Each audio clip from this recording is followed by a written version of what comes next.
Kita melanjutkan kajian-kajian kitab Uqudul Lujain fi Bayani Huquqiz Zawjain Syekh Muhammad Nawawi bin Umar Al-Bantani rahimahumullahu ta'ala. Dan kita masih di pasal tentang fi huquqiz zawj al-wajib 'ala zaujah.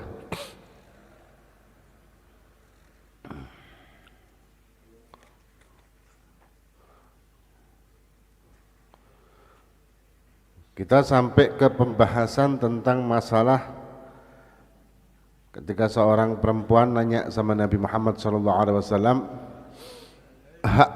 haknya suami apa saja yang dipenuhi oleh seorang istri, ya.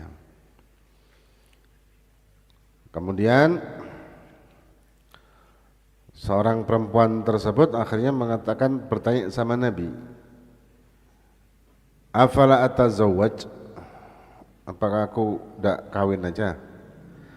Maka Nabi bersabda, bala tazawwaji fa innahu khairun, menikahlah, sesungguhnya menikah itu kebaikan. Karena di dalam pernikahan ketika pernikahan tersebut dijalani dengan sesuai aturan syariat, maka mendapatkan banyak sekali jalan kebaikan di pernikahan tersebut antara suami dan juga istri. Jadi masing-masing bisa mendapatkan keuntungan, sebetulnya keuntungan dunia dan juga keuntungan akhirat. Nah, kemudian bahkan bagi seorang istri menjadi ladang amal di pernikahan tersebut dengan banyak hal, ya.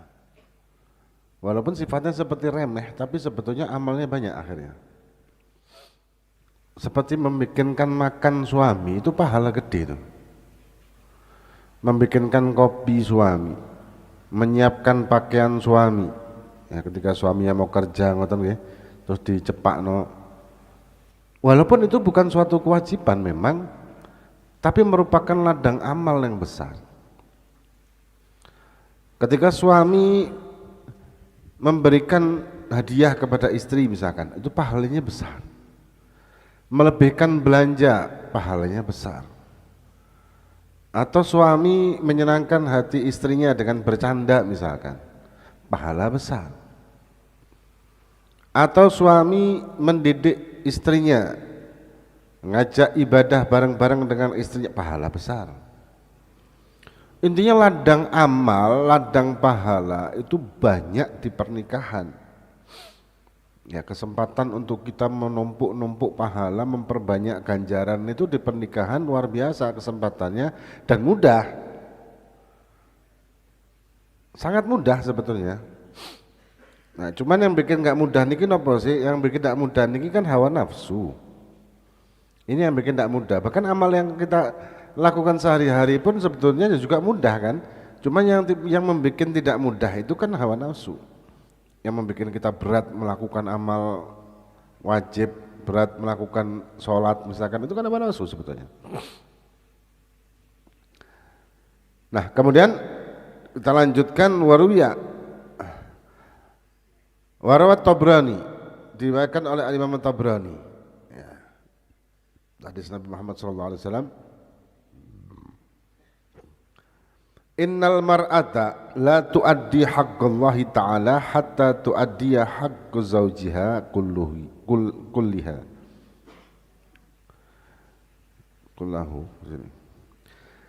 Sesungguhnya seorang wanita tidak mengerjakan haknya Allah, dalam arti beribadah kepada Allah,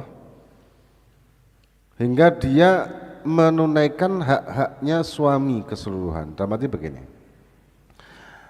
ketika seorang istri dia beribadah kepada Allah, wajib maupun sunnah, sedemikian rupa,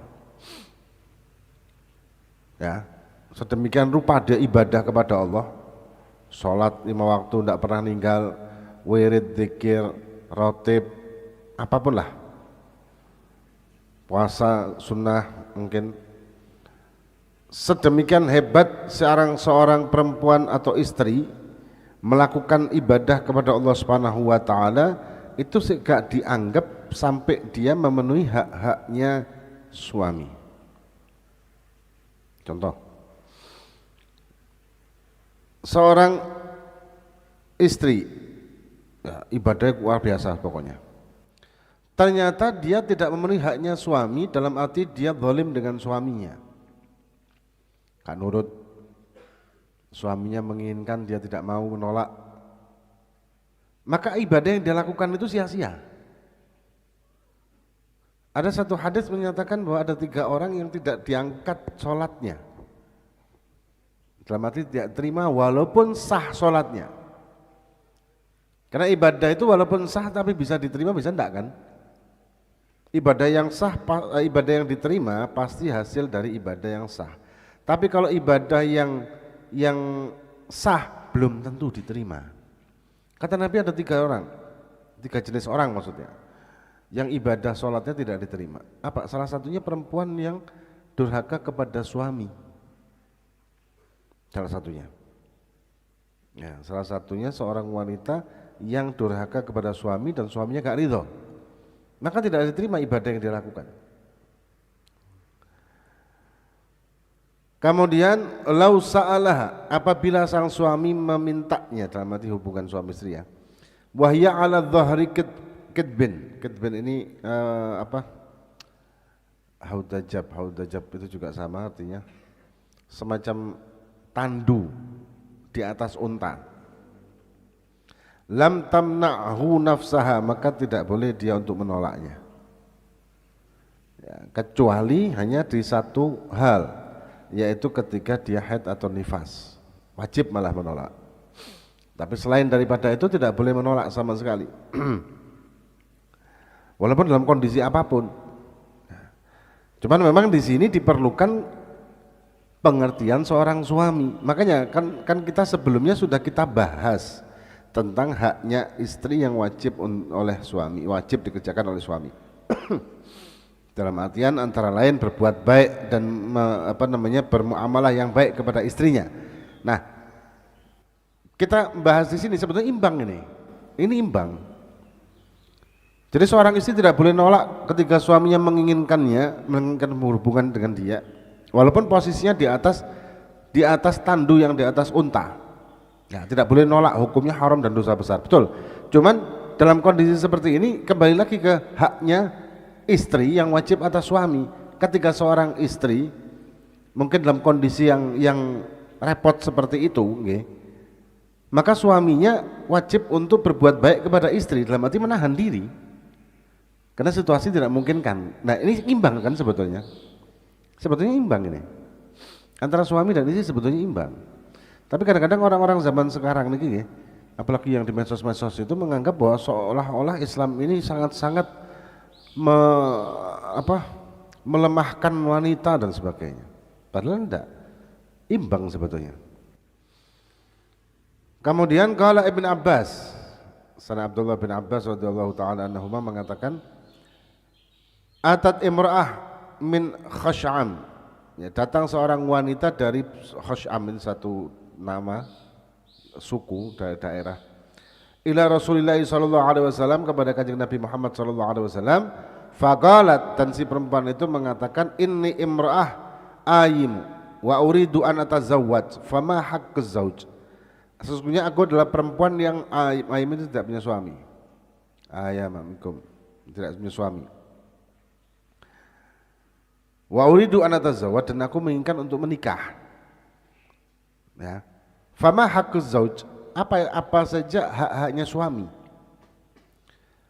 Maka kanjeng Nabi bersabda, qala inna min haqqi zauji ala zaujati, sesungguhnya dari hak-haknya suami yang wajib atas seorang istri adalah idza aradaha farawadaha an nafsiha wa hiya ala dhahri ba'irin lam tamna'hu. Yang pertama, ya, dawuhnya Nabi yang pertama, apabila seorang suami itu menginginkan dan berhasrat kepadanya, kepada istri, dan si istri ala dhahri ba'irin, di atas unta, ya, di atas kendaraan maksudnya kan, la tamna'hu, maka tidak boleh mencegahnya, tidak boleh menolaknya maksudnya. Ya, tapi kembali tadi yang kita bahas kan. Kemudian wa min haqqihi, dan dari haknya suami, alla tu'tiya syai'an min baitihi illa biidnihi. Fa in fa'alat dzalika kana al-wizru 'alaiha wal ajru lahu. Dari haknya suami juga yang wajib atas seorang istri, ya, adalah la tu'ti syai'an, tidak memberikan apapun, ya, tidak memberikan apapun, min baitihi, dari rumahnya. Misalkan kita pulang nih bawa berkat, ya, bawa berkat misalkan, taruh di dapur, kemudian besoknya ternyata sama istri disodakohno tanpa izin suami. Ini masuk ke sini nih, tanpa izin suami, illa bi'idni, maka tidak boleh dia melakukan itu kecuali dengan izin suami untuk bersedekah apapun yang ada di rumahnya, baik makanan atau uang mungkin atau apalah. Tidak boleh mengeluarkan harta kecuali izin suami untuk sedekah. Apabila dia melakukan, apabila faidha fa'alat, apabila si wanita tersebut melakukan, dalam arti melakukan memberikan sesuatu dari rumahnya tanpa izin, maka dzalika kanal wizru 'alaiha, maka dia mendapatkan dosa si istri, wal ajru lahu, dan pahalanya suami. Ya, contoh tadi ya, ono berkatan, tahu-tahu mungkin pagi ngoten niku dikasihkan orang sama si istri tanpa izin. Suaminya nyari di dapur, loh, endi berkatane membengi. Gak ono kalau kena wong. Suaminya ndak ridho, suaminya marah, maka si istri dapat dosa, suami dapat pahala sedekah. Nah, kecuali kalau suaminya memang sudah kulino atau ridho, ulima ridhohu namanya kalau dalam kaidah fikih ya, ulima ridhohu dalam arti sudah diketahui oleh sang istri bahwa suami ini tidak masalah kalau dia kasihkan makanan-makanan kepada orang lain, jadi suami tidak akan keberatan gitu ya, sudah yakin dengan seperti itu tidak masalah. Dan bagi suami sendiri kalau misalkan tahu istrinya sedekah tanpa seizin dia, harusnya jangan marah, harusnya malah seneng ya istriku sedekah gitu. Tapi jawaban suami, loh sedekah niku nggih barang-barang kula, lek barange dhewe gak gelem sedekah. Sik napa lho? Hah? Dadi lek barang-barang istri dhewe perhitungan, lek barang suami gak perhitungan, sedekah barang suami maneh. Ya kaya ngeten ya napa niki? Nah, jadi kalau misalnya ada istri yang dia sedekah walaupun tanpa izin suami, dosa ganjarane suami. Nah, tapi sekali lagi ya, tapi bagi sang suami ketika dia mendapati istrinya sedekah tanpa izinnya, tanpa sepengetahuan dia, harusnya merelakan. Podo-podo oleh ganjaran akhirnya. Akhirnya kan dapat ganjaran dua-duanya tuh. Istri dapat ganjaran, suami juga dapat ganjaran. Ya, jangan terus mentang-mentang suami, aku gak ridho ngene. Aku punya hak untuk diminta izin. Ya harusnya kita punya kebijakan lah. Ya. Punya kebijakan. Tapi ini juga pelajaran bagi perempuan. Kayak sembarangan perempuan ini ketika di rumah dia mempunyai kewajiban untuk taat kepada suami dan juga selalu memberitahu suami untuk melakukan apapun. Sedekah tadi itu salah satu contoh sedekah. Bahkan tamu aja, tamu tidak boleh seorang istri memasukkan tamu tanpa izin suami loh. Tidak boleh tuh. Apalagi tamunya laki. Tanpa ada suami di rumahnya, haram. Nah terus gimana? Ya suruh tunggu di luar. Tidak bisa dipersilakan masuk. Apa mana kan orang lanang. Ya. Nah kemudian kembali ke kebijakan suami. Lek tamune wedok ya napa? Sama sebetulnya, tidak boleh. Bahkan dulure si istri tidak boleh membiarkan si istri itu masuk ke rumah tanpa izin suami. Tapi kembali lagi kebijakan suami, misalkan dulurnya, saudaranya si istri atau mungkin apa namanya konco-konco perempuan istri yang kita tahu baik gitu ya, ya kita kasih kerelaan. Terus gak perlu izin gak apa-apa gitu loh. Ya, jadi gak apa-apa lah, gak masuk gak izin gak masalah. Cuman pemberitahuan, apalagi sekarang kan gampang kasih gawe HP kan, ketika suami di luar kota atau apa kan masih bisa dihubungi dengan HP. Nah, kemudian kemudian wa min haqqi, dan dari haknya lagi, haknya suami lagi kata Kanjeng Nabi. Haknya suami yang wajib bagi istri ya. Allah tasuma tatawuan illa bi'idnihi. Tidak puasa ini istri, puasa sunnah, tatawuan puasa sunnah, illa bi'idnihi, kecuali izin dengan suami. Puasa sunnah loh. Kalau puasa misal Ramadan gimana? Udah perlu izin. Kalau puasa sunnah izin. Kenapa? Kok harus izin puasa sunnah? Sedangkan sing luwe ya bojo kan enggak. Yang lapar ya istri, yang haus ya istri. Karena ketika suami berhasrat, menginginkan, sedangkan si wanita ini puasa. Itu masalahnya. Ya, salah satu ilahnya atau penyebabnya kenapa. Nah, kemudian teman-teman lebih ini fa'in fa'alat, apabila si perempuan ini mengerjakan, jadi apabila si perempuan ini melakukan puasa sunnah tanpa izin tadi itu, ja'at wa atashat di sini ya, wa atishat walam yutaqabbal minha, maka si perempuan itu hanya lapar dan juga haus, wala yataqabbal minha, dan tidak diterima itu puasanya. Nah, kemudian wa in kharajat, dan apabila keluar itu perempuan min baitiha, dari rumahnya, bi ghairi idnihi, tanpa izin dari suami, maka la'anat hal malaikatu, maka dilaknat oleh para malaikat, hatta tarji'a ila baitihi au tatuba, hingga balik ke rumahnya atau tobat. Ketika seorang istri dia keluar tanpa izin, walaupun keluarnya itu kebaikan, misalkan keluarnya ke majelis taklim, api ya, atau ke maulid, majelis sholawat, kan bagus itu. Ya, ke majelis maulid, ke majelis sholawat, kebaikan lah pokoknya. Bahkan ke rumah orang tuanya si istri, mudik tanpa izin, dilaknat.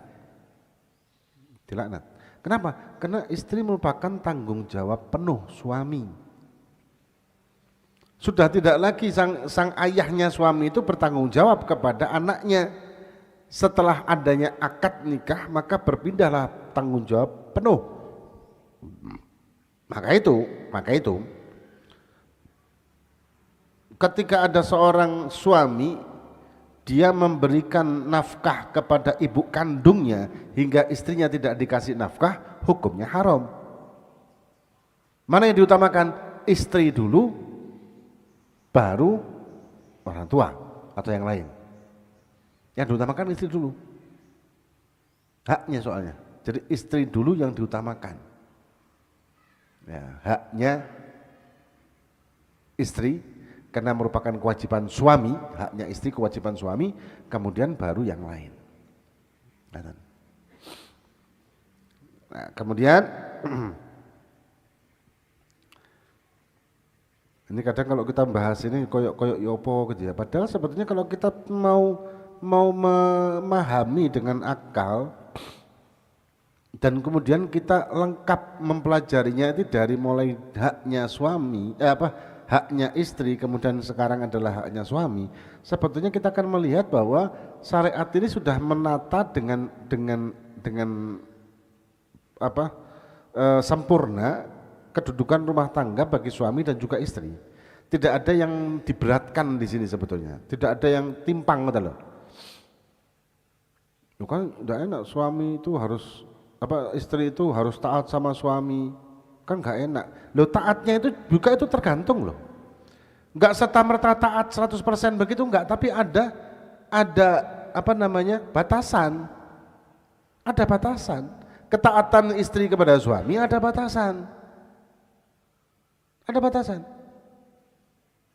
Misal istri ini suami ini pingin istrinya itu tampil yang apa?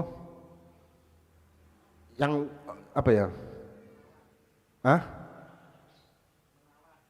Bukan. Misal ngapunten. Misalkan tampil dengan pakaian yang minim. Ya, pakaian yang minim tapi dijak metu. Dek kon gawe iki klambi telung perapat iku. Ya. Kadek kodong gawe iki ayo metu mlaku-mlaku. Cek ro kanca-kancaku lek sampean niku awake apik, misalkan ngoten ngapunten nggih. Gimana hukumnya istri tersebut? Apakah wajib taat? Enggak. Nolak, wajib nolak. Wajib tidak nurut. Ya. Apakah berarti itu bertentangan dengan wajib taat kepada suami? Tidak bertentangan. Kenapa?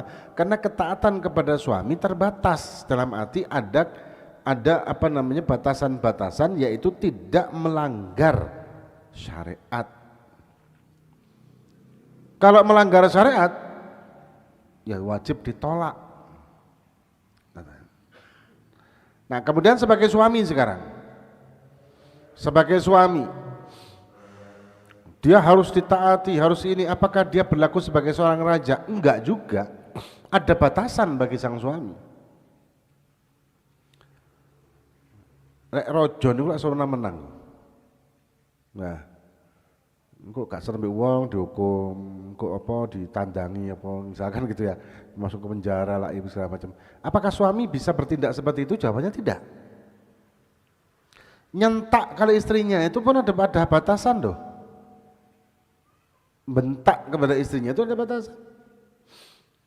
Atau dia menyakiti hati sang istri, bukan menyakiti dalam arti yang lebih kayak sekarang ya.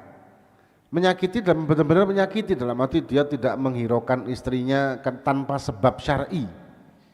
Tanpa sebab syar'i, mek bosen tok ngoten mungkin. Hah? Bosen. Terus mulai-mulai gak cerekan bojone misalkan begitu. Ini dosa loh termasuk. Kecuali tidak menyapa sang istri itu karena alasan syar'i, misalkan istrinya tidak mau nurut untuk beribadah misal, atau diajak tidak mau misalkan tanpa alasan syar'i. Jadi tidak bisa semenang-menang sang suami itu. Nah, jadi sebetulnya kalau kita kaji, benar-benar kita kaji, syariat ini menguntungkan kedua belah pihak. Yang beredar itu di medsos-medsos kan seolah-olah suami itu kayak rojo dan istri kayak budak. Anda itu beli istri apa budak, Anda itu menikahi istri apa beli budak? Loh, bukan begitu. Ada masing-masing aturannya, ada masing-masing hak dan tanggung jawabnya. Tanggung jawab suami itu lebih besar kalau dipreteli satu-satu. Tanggung jawab suami lebih gede. Tanggung jawab suami lebih besar. Ya. Jadi hati-hati dengan pengaruh-pengaruh medsos. Karena medsos ini punya pengaruh besar loh dalam pola pikir. Banyak kejadian perempuan-perempuan gugat cerai gara-gara medsos. Sampai ada istilah apa dasim online. Dasim itu setan sing suka mempengaruhi hubungan suami istri orang, rumah tangga orang. Pengaruh di media sosial. Apalagi kemudian viral juga seorang wanita dengan jingkrak-jingkrak menyekel apa jenenge? Akte cerai. Ya. Ya, enten. Banyak kan itu. Dengan jingkrak-jingkrak terus ndudukno akte cerainya itu dengan waduh girang segala macam. Kemudian di komen-komennya itu banyak perempuan-perempuan doakan saya menyusul lah iki segala macam. Iki opo-opoan. Cerai kok bangga. Cerai itu merupakan suatu keburukan yang halal. Abghadul halal ilallah at-talaq. Halal sing dibenci oleh Allah SWT itu talak, perceraian. Perceraian itu sesuatu yang buruk bagi suami istri. Bukan kebanggaan. Justru itu menunjukkan kegagalan. Baik kegagalan suami maupun kegagalan istri. Bukan karena egonya sang suami, juga karena egonya sang istri, pokoknya sama-sama gagal berarti kan? Sama-sama gagal. Bukan digembira-gembirakan kayak ngoten. Bukan jingkrak-jingkrak seperti itu, dan ini merupakan hal yang memalukan bagi rumah tangga. Ya, karena rumah tangga itu kan sakral. Rumah tangga itu sesuatu yang sakral, sesuatu yang kita membentuk rumah tangga itu kan membentuk semacam wilayah tersendiri, yang wilayah ini wilayah sakral yang tidak boleh dimasuki siapapun selain suami dan istri, kan begitu kan rumah tangga itu kan. Tidak bisa cawe-cawe orang lain dan mengatur hidup kita sebetulnya. Nah, ketika ada perpecahan di sini, kemudian kita florkan atau kita apa namanya viralkan dan kita videokan dengan jengkrak-jengkrak kesenangan apa segala macam, seolah itu suatu hal yang mengembirakan, padahal itu hal yang memalukan dan menyedihkan. Gagal kok. Kayak arek-arek iki lah, santri-santri iki, ujian. Begitu ujian ternyata hasilnya minus. Ya, gagal kan? Terus selfie dengan jengkrak-jengkrak, oh aku gagal, alhamdulillah gagal ujian. Ya napa nih? Perlu diruqyah berarti hari ya. Gagal kok bangga. Aku oleh papat. Nilainya oleh apa? Oleh C misalkan. Oleh C minus mana? Terus bangga. Jengkrak-jengkrak girang di viral no. Lagi perlu diruqyah. Nah, berarti ada sesuatu yang konslet ya. Lek wong konslet sih masuk akal sih ya. Lek kalau misalkan dia konslet memang stres tuh akhirnya dia memviralkan dirinya yang gagal itu dengan gembira, ya berarti orang ini berarti orang ini orang konslet. Lek konslet itu bisa dimaklumi lah. Lek normal ya naudzubillah. Ya insyaallah. Jadi hati-hati yang punya medsos, hati-hati. Silakan bermedsos selama kita bisa untuk menjaga diri kita dan tidak terpengaruh. Tapi repotnya gampang kepengaruh. Pemone wedok-wedok. Sing gampang kepengaruh itu lanang wedok sih.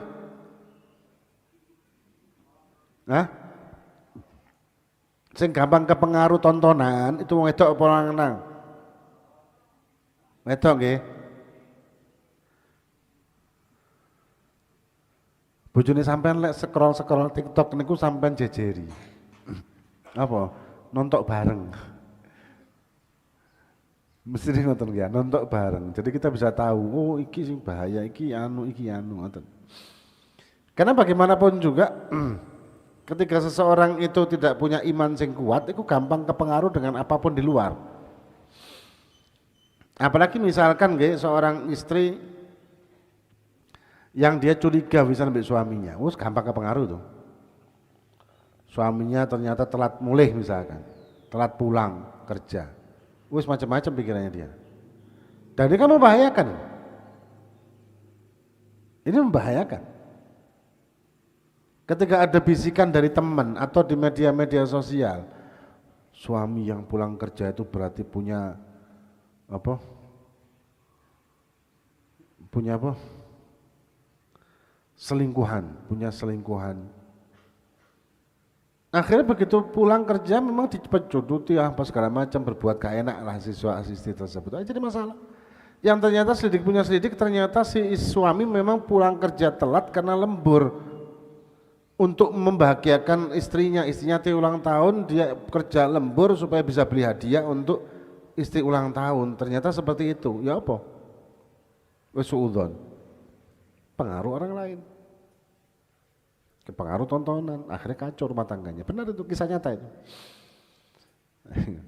Ya naudzubillah min dzalik. Maka berpeganglah dengan syariat dua-duanya, insya Allah bakal berkah.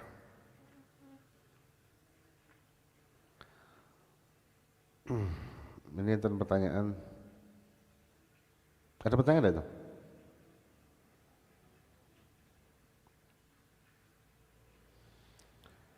Oh, nih. Assalamualaikum warahmatullahi wabarakatuh. Jika seorang suami cemburu dengan istri karena ada komunikasi dengan teman laki-laki WA, dengan teman laki-laki atau WA, kemudian si suami berkata jika kamu WA dia lagi maka kamu saya cerai. Yang saya tanyakan, jika si istri diam-diam masih jalin komunikasi tanpa sepengetahuan suami, apakah jatuh talak atau jatuh talaknya jika ketahuan sang suami?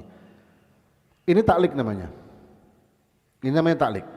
Ketika ada seorang suami mengatakan kepada istrinya, yang istrinya suka WA-an mbek koncone misalkan ya, terus diancam sama si suami. Ini kan taklik. Jika, ini taklik kan, apabila kamu WA dia lagi, maka kamu saya cerai. Ini namanya taklik talak. Jika kamu WA dia, maka kamu saya cerai. Dia lagi, kamu saya cerai. Nah, kalau si istri diam-diam tetap WA, jatuh talak itu. Walaupun tanpa sepengetahuan suami. Nah, si istrinya lah yang harusnya jujur dengan diri sendiri bahwa dia sudah tertalak. Talak satu, ini maksudnya jatuhnya talak satu. Ya, jatuh talak nih, jatuh talak satu. Ya, makanya itu pentingnya juga si istri itu ngaji, ya, jangan ngerti. Misalkan kayak ngetan itu jatuh talak itu. Itu namanya taklik talak soalnya. Walaupun tidak ketahuan sama sang suami. Walaupun suami ini gak tahu, tapi jatuh talak gitu. Sama kayak misalkan konlek metu tanpa izinku, kamu jatuh talak. Misalkan begitu. Ternyata suaminya tidak tahu kemana-kemana, dia bisa keluar tanpa izin suami, diam-diaman. Jatuhlah talak walaupun suami tidak tahu. Nah terus bagaimana hubungan suami istrinya? Nah ini, ketika jatuh talak satu, ya kan ada langsung masa iddah tuh, masa iddah. Nah ketika di masa iddah tersebut suami melakukan hubungan suami istri, maka rujuk lagi tuh, dengan sendirinya rujuk memang. Tapi melakukan lagi diem-diem WA mana? Talak dua jatuhnya. Rujuk lagi, iddah lagi, kemudian melakukan hubungan suami istri, rujuk lagi. Talak tiga ya. Jadi si istri ini harus tahu kalau dia ini sudah terceraikan, tapi suami dosa enggak karena dia enggak tahu. Si istri yang dosa karena dia posisi sudah terceraikan. Dan si istri enggak mau ngaku. Nah rumah tangga itu berjalannya gimana? Ya gak berkah pastinya. Tapi suami dosa enggak. Kenapa? Karena suami enggak tahu kalau istrinya ternyata si WA-an dan jatuh talak, dia enggak tahu. Kan itu nanti taklik talak loh. Nah, ini ya.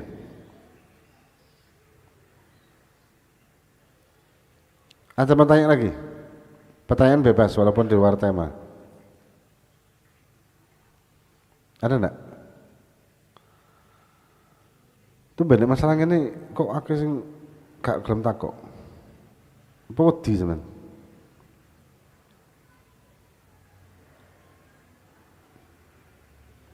Yang di Krunisa juga enggak ada.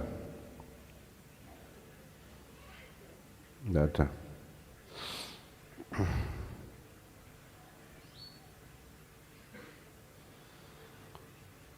Wallahu a'lam bishawab.